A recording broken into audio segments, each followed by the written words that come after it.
तो finally the boys खत्म हो गया।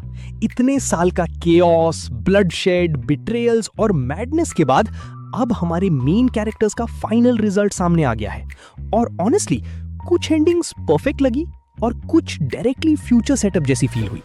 सबसे पहले बिली बुचर, ये बंदा स्टार्ट से सिर्फ एक मिशन पे था, होमलैंडर को खत्म करना, और एंड में वो कर देता है।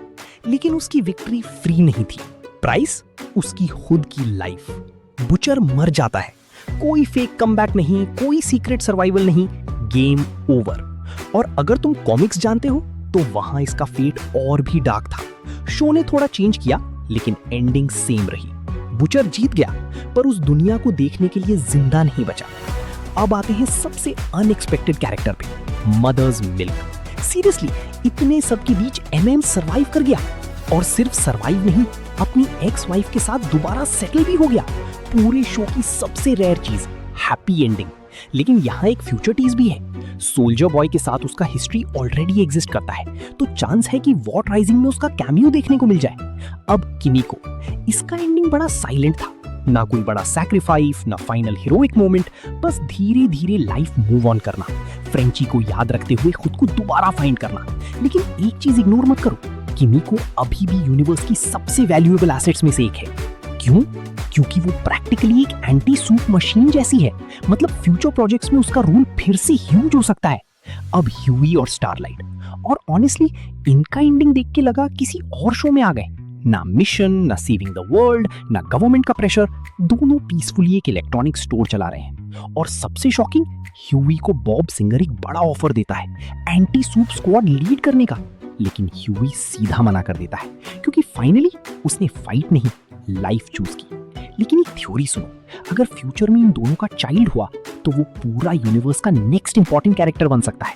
अब रायन, और इसका एंडिंग सरप्राइजिंगली इमोशनल था। रायन डी पावर हो जाता है, लेकिन दुखी नहीं होता, वो खुश है। पहली बार ना फ्यूजिटिव लाइफ, ना किसी का वेपन बनना, ना एक्सपेक्टेशंस, बस नॉर्मल टीनेजर।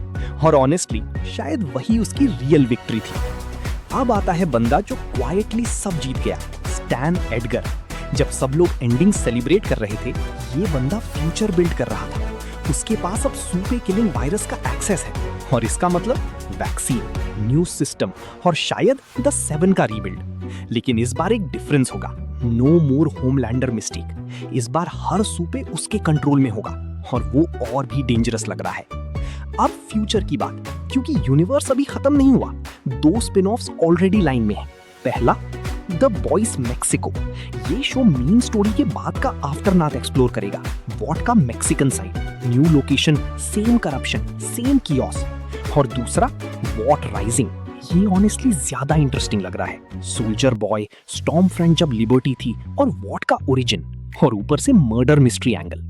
लेकिन मेरी prediction, the boys officially over है, लेकिन परमानेंटली मुझे नहीं लगता। Amazon अपनी बिगेस्ट फ्रैंचाइज इतनी इजीली नहीं छोड़ेगा। थोड़े साल रुक जाओ, एक नया थ्रेट, नए कैरेक्टर्स, और फिर द बॉयज वापस आ जाएगा। क्योंकि इस यूनिवर्स में एंडिंग कभी फाइनल नहीं होती,